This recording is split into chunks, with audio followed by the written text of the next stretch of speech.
말씀이 채워질 때 생기는 일이라는 제목으로 말씀 전합니다. 먼저 질문으로 오늘 말씀을 시작하고자 합니다. 현대를 사는 우리들은 어떻게 해야 영육간의 안식과 안정을 누리며 살아갈 수 있을까요? 두 가지 삶이 있죠. 우리 영혼의 삶 그리고 육신의 삶, 이 세상의 삶이 이 두 가지를 동시에 안식과 안정으로 살아갈 수 있는 삶의 방법이 무엇일까요? 제가 청년일 때만 하더라도 짜여진 질서 안에서 자신의 역할 잘 감당하고 살기만 했으면 그것만으로도 나이를 먹어감에 따라 존경을 받을 수 있었습니다. 그런데 지금 이 시대는 그렇지 않습니다. 현대 이 시대는 정체성이 중요한 화두가 됩니다. 각자 자신의 꿈과 열정을 발견하고 그것을 실현해내기 위해서 최선을 다해서 스스로 존재 가치를 증명해 내어야 됩니다.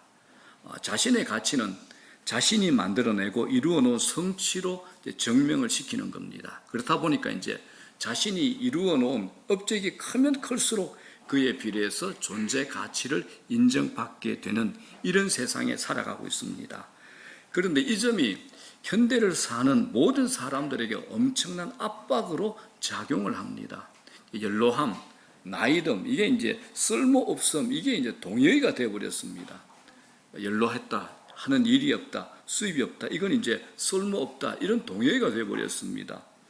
평범한 젊은이들도 여기에서 빠져나오지를 못하고 있습니다. 자신을 흙수저라 그러죠. 부모로부터 물려받은 것이 없는 불쌍하고 비참한 인생, 흙수저라 그럽니다. 이생망, 참 재밌어요, 그렇죠? 이번 생은 망했다, 이런 용어를 청년들이 거침없이 사용하고 있습니다.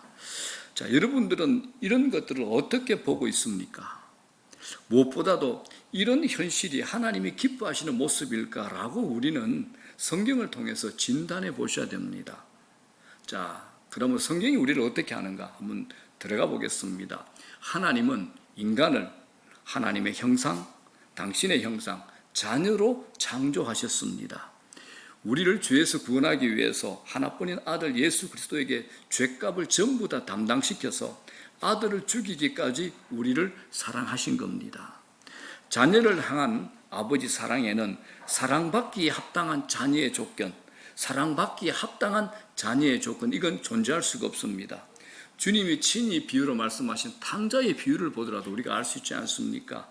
그렇기 때문에 하나님 나라 안에서는 자신의 존재 가치를 증명할 이유가 단 한 가지도 없습니다. 하나님 나라는 자기의 수고와 업적으로 가치를 평가받는 이 세상 나라와는 완전히 다릅니다. 이걸 복음이라 그럽니다. 이거 정말 여러분들이 잘 이해하시고 받으셔야 됩니다. 자신을 평가하는 방식에서의 기준이 이 세상과 완전히 다른 겁니다. 자, 그래서 여러분들은 이 세상의 방식의 업적과 성취로 자신을 평가하시겠습니까? 아니면 하나님의 자녀라는 흔들리지 않은 이 신분으로 살아가시겠습니까? 어떻게 하시겠습니까? 오늘 제가 드리는 말씀은 이것과 관련해서 살아간 멋진 사람, 한 사람, 에릭이라는 사람을 소개하고자 합니다. 이 사람의 스토리는 1981년 영화로도 만들어져서 아카데미상으로 불리는 오스카상 4개 분야에서 최우수상을 수상한 불의 전차라는 실화를 다룬 영화로도 만들어졌습니다. 불의 전차. 이 영화는 1924년 파리올림픽 육상 100m, 400m에 출전해 영국의 금메달을 안겨준 해롤드와 에릭, 이 두 인물을 다룬 영화입니다. 해롤드는 아버지가 유대계 고리 대부업자입니다. 그러다 보니까 주위로부터 조롱과 멸시를 받으며 살아옵니다. 그 편견을 뺏기기 위해서 공부에 매진해서 캠브리지 대학에 가서 입학을 하고 또 올림픽 금메달리스트가 되기 위해서 당시의 최고의 코치로부터 훈련을 받습니다. 반면에 에릭은 아버지가 중국에서 헌신하고 있는 선교사 아들입니다. 에릭은 학업을 끝낸 후에 선교사로 중국에 들어갈 예정입니다. 자신의 삶을 온전히 그리스도께 드리기를 원했던 겁니다. 자, 1924년 파리올림픽에 이 두 사람이 영국을 대표해서 출전합니다. 에릭의 주 종목이 100m였는데 성적이 워낙 출중하다 보니까 금메달이 당연시 됐습니다. 그런데 예선전이 주일 오후에 잡혔습니다. 예선전이. 에릭은 나는 주일에는 뛰지 않습니다라고 공포를 해버린 겁니다. 영국이 들끓었습니다. 영국 전체가 언론에서, 신문에서, TV에서 편협한 고집불통의 신앙인, 조국의 명예를 버린 위선자, 온갖 총공격을 받았습니다. 심지어 영국 왕실의 왕자까지 찾아와서 설득했는데 이 사람의 마음을 돌려놓지 못했습니다. 주일이 되었는데 이 사람은 이 경기에 출전하지 않고 예배에 참석합니다. 다행히 헤롤드가 예상을 깨고 대신 100m에 출전해서 금메달을 따옵니다. 수습이 된 거죠. 그리고 에릭은 자신의 주 종목이 아닌 400m에 출전을 합니다. 여러분 아시죠? 100m와 400m는 훈련과 운동 방식이 전혀 다릅니다. 그런데 에릭은 그때 400m에 출전하게 됩니다. 자, 영화는 출발선에 서서 몸을 풀고 있는 선수들을 보여줍니다. 그때 누군가 에릭에게 구겨진 메모를 전해줍니다. 거기에 성경 구절이 적혀 있습니다. 사무엘상 2장 30절 다 같이 읽어볼까요? 시작. 나를 존중히 여기는 자를 내가 존중히 여기고. 자, 이 메모를 받습니다. 이제 출발 빵 하는 총성이 울리고 선수들이 사력을 다해서 달립니다. 이 영화의 백미는 결승점을 향해 달리는 장면이 됩니다. 에릭은 거친 숨을 들이마시며 하늘을 주시하며 웃습니다. 이렇게 고백합니다. 이 장면을 이제 느린 영상으로 보여주면서 에릭의 독백이 흘러나옵니다. 나는 믿는다. 하나님이 나를 향한 목적이 있음을 나는 믿는다. 이 독백을 하면서 에릭은 뜁니다. 이때 잠깐 관중 속에 앉아있는 헤롤드의 얼굴도 비춰집니다. 온 관중이 환호성을 지르고 있는데 헤롤드는 긴장되고 딱딱하고 무표정합니다. 자, 이 상황을 여러분들은 어떻게 보고 계십니까? 에릭과 헤롤드는 모두 최선을 향해 뛰는 사람입니다.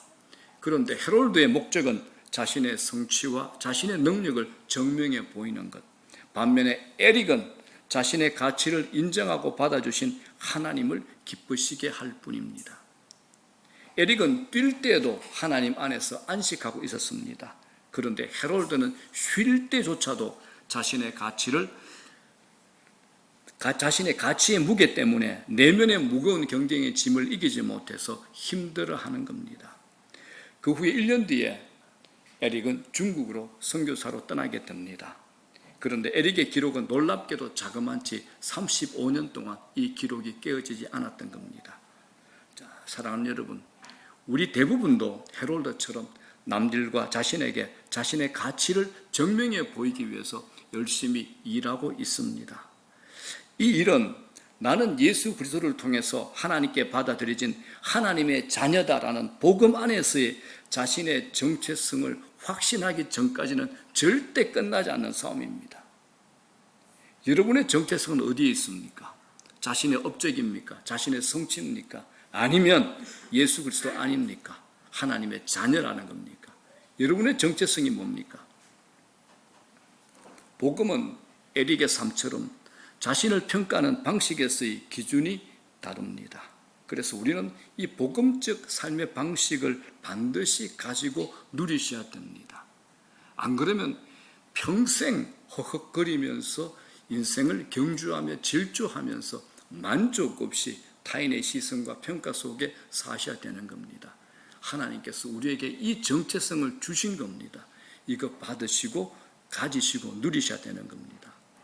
오늘 에릭이 주는 삶의 교훈이 여러 가지가 있습니다만 저는 이런 복음적 삶의 방식으로 살아가기 위해서 우리에게 가장 필요한 것이 무엇일까 이걸 생각했습니다.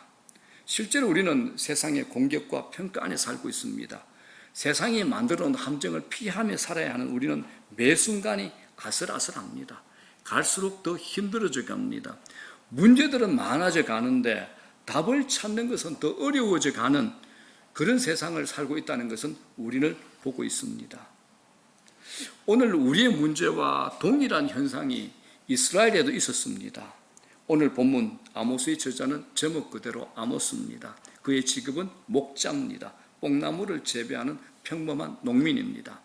아모스가 살던 북이스라엘은 당시 여로보암 2세가 통치하던 시기로 최고의 부와 번성을 누리던 그 시대였습니다. 이때 하나님께서 아모스를 통해서 무엇을 말씀하셨는가? 물질의 풍요를 누리고 있는 오늘 우리에게도 동일한 지적과 교훈을 던지고 있는 것과 동일합니다. 하나님은 오늘 아모스 선지자를 통해서 이스라엘에게 기근을 예고합니다. 기근. 자, 11절 보겠습니다. 시작. 내가 기근을 땅에 보내리니, 이제 기근을 보내겠다고 말씀하십니다. 여러분, 기근이 뭐죠? 흉년으로 먹을 양식이 모자라 굶주림 상태입니다. 재앙이고 위기 상황입니다. 그런데 하나님이 어떤 기근을 말씀하고 있습니까? 자, 11절 후반부를 보겠습니다. 시작. 내가 기근을 땅에 보내리니 양식이 없어 주림이 아니며 물이 없어 가람이 아니며 여호와의 말씀을 듣지 못한 기갈이라 라고 말씀합니다. 여기서 말하는 기근은 먹을 양식이 없는 기근을 말하는 것이 아니라 말씀의 기근을 우리에게 설명합니다. 자, 많은 분들이 말씀의 기근 그러면 가볍게 생각하고 그냥 넘겨버립니다. 그런데 아닙니다. 아주 심각합니다. 자, 12절 보십시오. 12절 시작. 사람이 이 바다에서 저 바다까지 북쪽에서 동쪽까지 비틀거리며 여호와의 말씀을 구하려고 돌아다녀도 얻지 못하리니, 사람들이 비틀거리는 모습을 보고 있습니다. 자, 13절 볼까요? 시작. 그날에 아름다운 처녀와 젊은 남자가 다 갈아여 쓰러지리라. 아름다운 처녀, 젊은 남자, 가장 왕성한 시기에 사람들이 쓰러진다는 겁니다. 그렇다면 다른 사람들은 볼 것이 없죠. 가볍게 여기고 넘길 상황이 아닙니다. 위기 상황이고 절망적인 상태를 묘사하고 있는 겁니다. 이 모든 것이 하나님의 말씀을 얻지 못한 기갈 때문에 그렇습니다. 자, 우리 모두는 먹을 것만 있으면 된다고 생각하던 때가 있었습니다. 그런데 경제적인 문제보다 훨씬 더 심각한 게 뭐냐? 말씀의 기갈입니다. 정말 여러분, 우리가 먹을 것, 마실 것만 있으면 다 해결되나요? 요새 TV 보면 사람들이 무엇에 관심을 가졌는가 다 볼 수 있습니다. 요즘은 먹는 것, 이제 먹방 프로그램이 참 많습니다. 하루 종일 이제 먹는 일들로 시간을 보냅니다. 그 프로그램을 보다 보면 우리 삶을 압축해 놓은 것처럼 보입니다. 이것과 비슷한 게 있죠. 성경에 비슷하게 기억나는 인물이 있습니다. 야곱의 형 에서가 바로 그런 사람이었습니다. 육체적 본능에 끌려 장자의 권리, 자신의 장자권을 팔아버립니다. 팥죽 한 그릇에 꽂혀가지고 장자권에 대한 고민을 하지 않았던 겁니다. 그게 얼마나 심각한 결과를 낳는지 모릅니다. 아버지 이삭도 마찬가지죠. 나이 들어서 식탐에 빠지니까 아들놈이 에서인지 야곱인지 구분해내지 못하고 별림에만 꽂혀서 어쩔 줄 몰라 합니다. 이게 우리에게 무엇을 말하고 있습니까? 우리가 육체적 본능에 빠져 영적인 것을 무시하게 될 때 자신에게 무슨 일이 일어나는지 모르더라는 겁니다. 자, 이 아모스 8장은 아모스 선지자가 여름 과일 한 광주리 환상을 보는 것으로부터 시작합니다. 자, 1절 한번 볼게요. 자, 시작. 주 여호와께서 내게 이와 같이 보이셨느니라. 보라, 여름 과일 한 광주리이다. 자, 여기서 잘 익은 여름 과일 한 광주리 무엇을 의미할까요? 겉으로 보기에는 여름에 잘 익은 과일 광주리는 풍성함을 의미합니다. 그러나 잘 익은 여름 과일은 그대로 두면 다 썩어버리죠. 이건 심각한 기근이 그 나라에 닥칠 예언입니다. 이 기근이 어떤 기근입니까? 말씀의 기근입니다. 물질적 풍요에 빠져서 하나님 말씀을 무시한 이스라엘에 대한 경고가 되는 겁니다.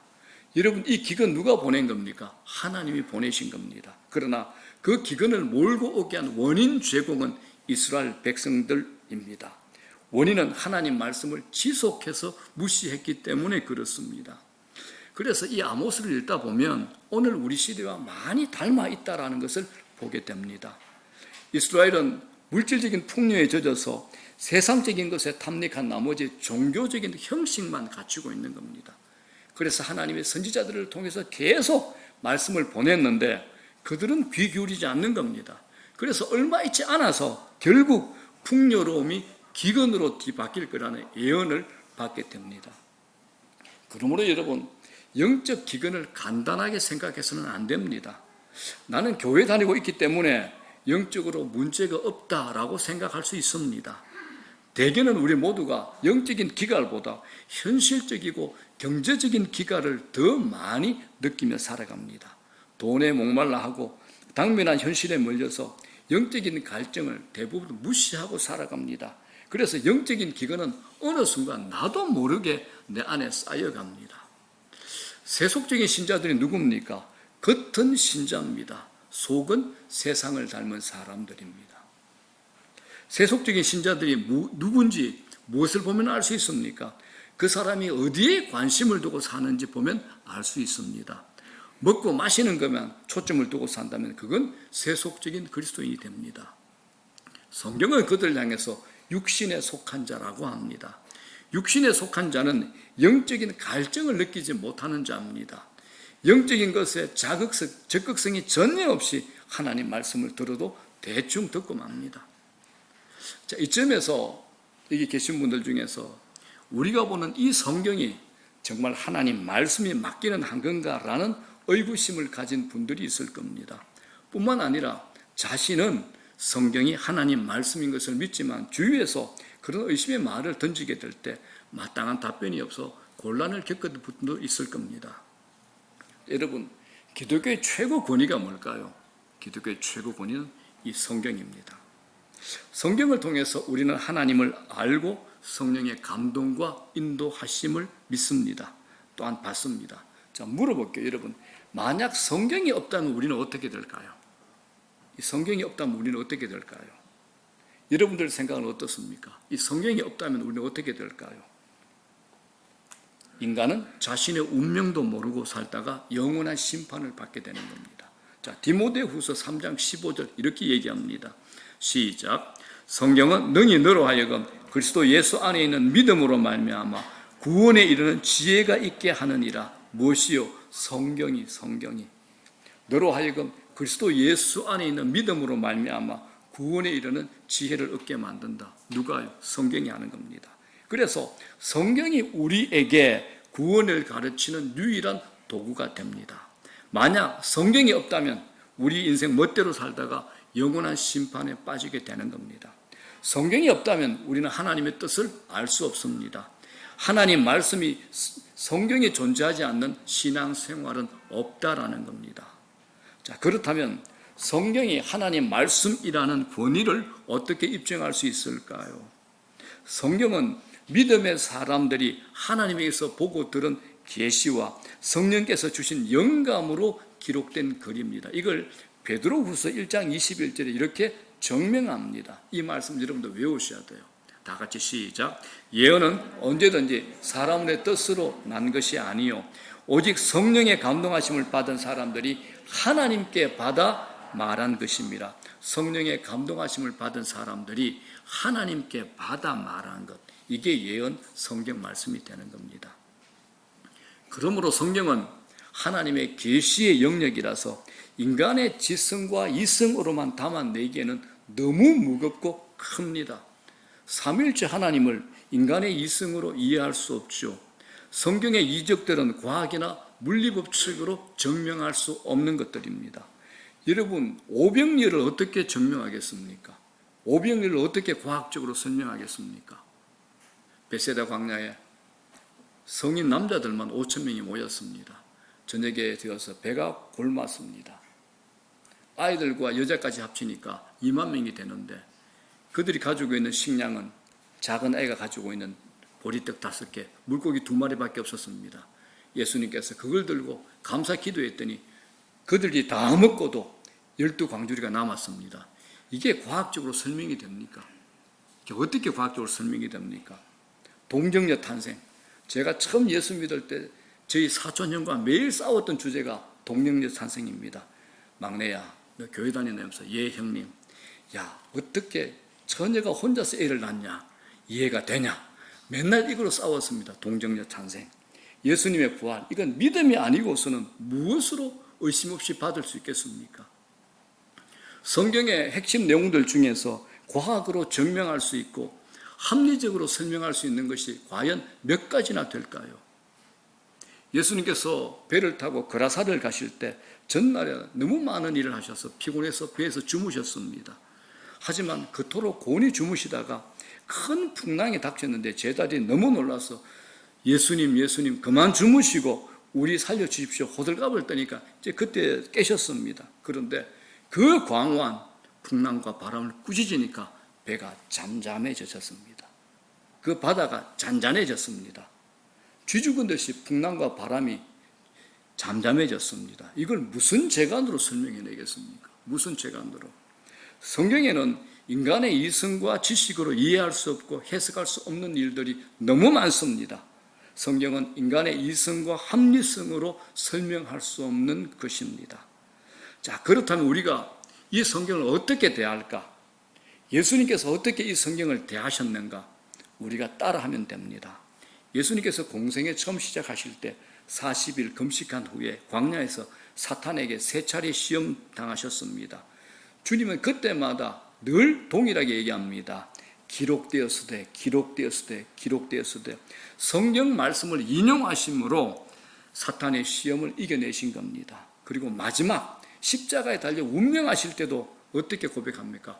엘리 엘리 라마 사박다니, 나의 하나님 나의 하나님 어찌하여 나를 버리셨나이까. 이 구약 성경 시편 22편을 인용하신 겁니다. 예수님은 하나님 말씀으로 당신의 공생애를 시작하셨고 하나님 말씀으로 공생애를 마치신 겁니다. 하나님이신 그분이 이 말씀을 하나님 말씀으로 인정한 겁니다. 1978년에 복음주의 신학자 300명이 미국 시카고에 모여서 선언문을 발표합니다. 제임스 보이스, 프랜시스 세이, 그리고 제임스 패커, 스프롤 등 당대 권위 있는 최고의 복음주의 신학자, 지도자들이 작성한 선언문의 골자가 이렇습니다. 자, 다 같이 한번 읽겠습니다. 시작. 성경은 전체 또는 각 부분, 심지어 단어들이 이르기까지 무오류한 하나님의 말씀이다. 이렇게 선언한 겁니다. 성경은 하나님 자신의 말씀이며 성령에 의해서 준비되고 감독을 받은 사람들에 의해서 쓰여졌으며 성경이 관여하는 모든 내용은 전혀 틀림이 없는 신적인 권위를 가진다는 겁니다.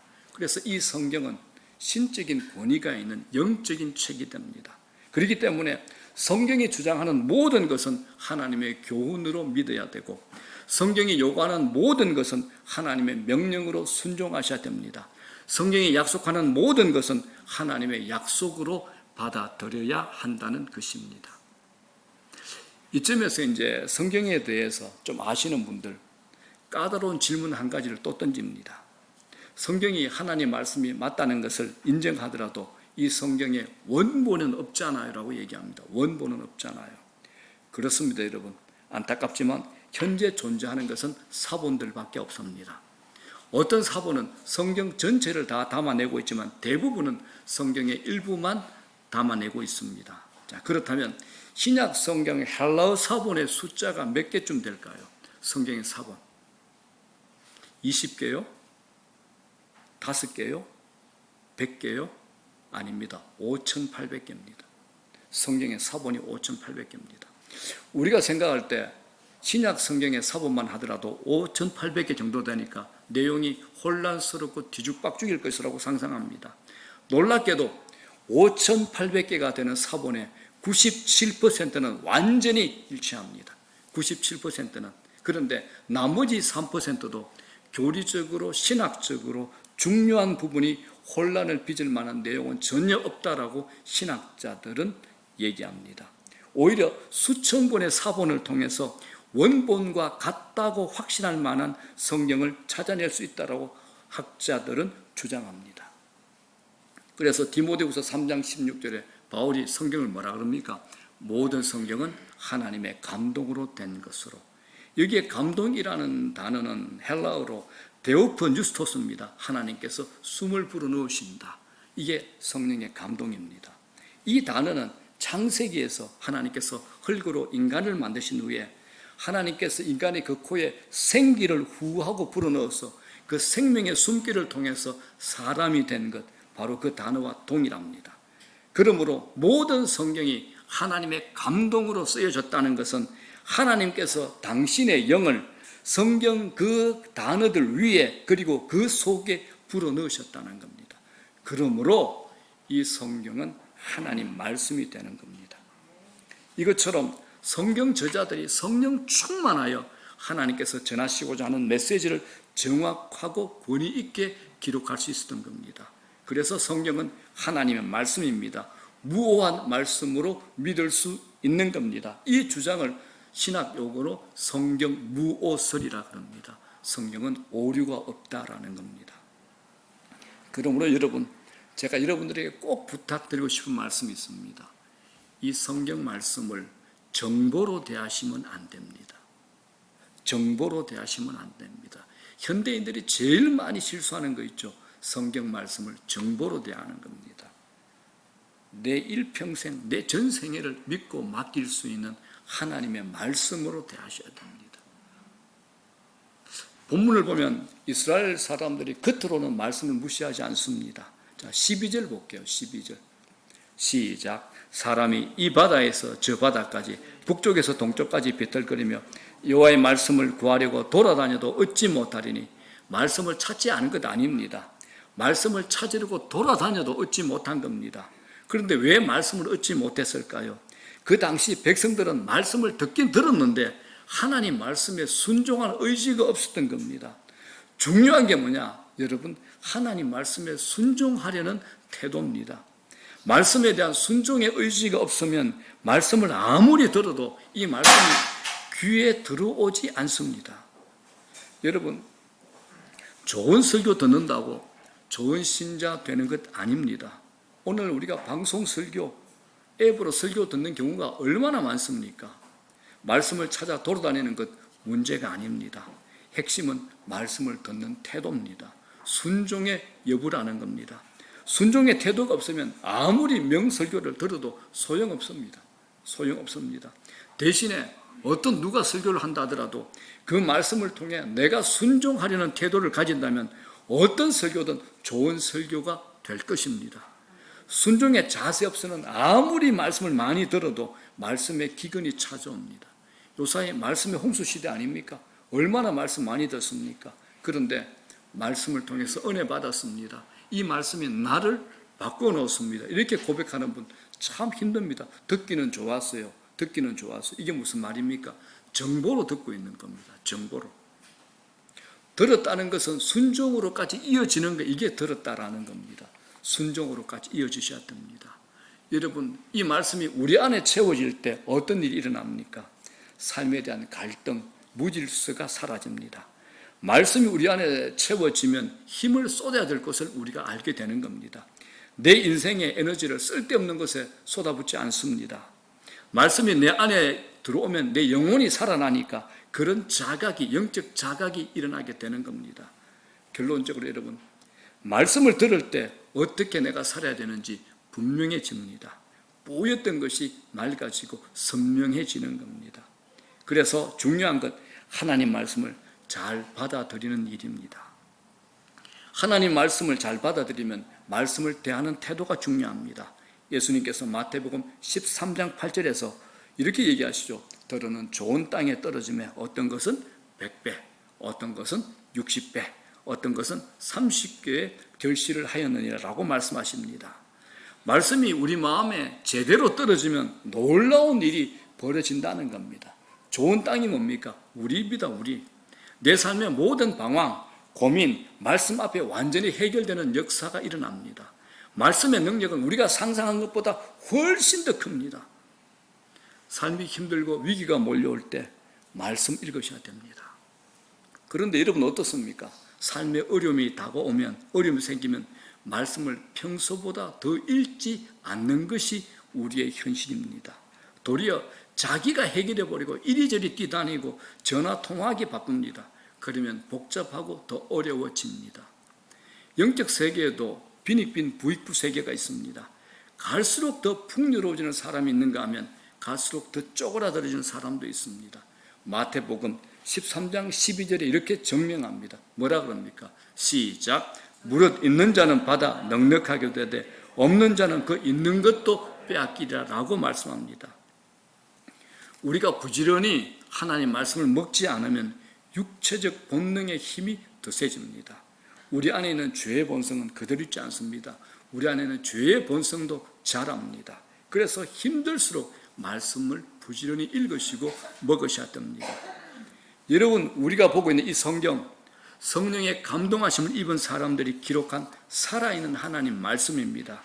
기록자는 사람이지만 원저자는 하나님이십니다. 그래서 성경은 문자나 글자가 아니라 영적인 것이 됩니다. 말씀을 읽을 때 우리 생각이 맑아지고 순수해지는 것도 영적인 것이기 때문에 그렇습니다. 말씀이 내 영의 양식이 됩니다. 우리가 세상적인 자랑으로 얼마나 버텨낼 수 있을까요? 남자들이 사회적으로 잘 나가다가 어느 순간 퇴직하게 되면 그 자리에서 물러나서 참 초라해 보입니다. 남자들은 명함이 참 중요하죠. 내놓을 명함이 없으면 기가 죽고 초라해집니다. 그런데 세상에 아무리 대단한 것이라도 영원히 가지고 있는 직분은 없잖아요. 그러므로 우리 인생 외적인 조건 아닙니다. 진리가 나를 받쳐주지 않으면 무너집니다. 무너지지 않는 견고한 지지대가 뭐냐? 하나님 말씀입니다. 정체성입니다. 정체성.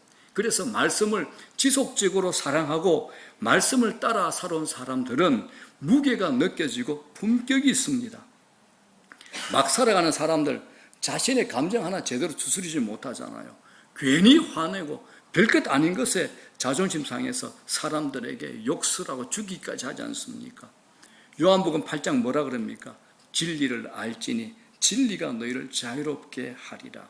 하나님의 진리의 말씀이 우리를 지배할 때 비로소 우리가 자유로워질 수가 있습니다. 여러분, 말씀입니다. 하나님 말씀이 영적인 것이 됩니다. 자, 이제 말씀 정리합니다. 우리는 영적인 것보다 세상적인 것에 영향을 더 많이 받으며 살아가야 됩니다. 영적인 필요보다 현실적이고 물질적인 필요를 채우는 일에 극복하며 살아가는 그런 현실에 우리가 살아가고 있습니다. 그러나 여러분, 현실적인 필요가 아무리 다급해도 하나님 말씀을 뒷전으로 밀어놓으면 영적인 기근이 찾아옵니다. 삶 속에서 말씀이 희귀해지고 기근이 오면 삶이 서서히 무너지고 추락합니다. 그러므로 여러분, 영적 일상 참 중요합니다. 아침에 말씀 읽고 묵상하고 기도의 자리를 지키셔야 됩니다.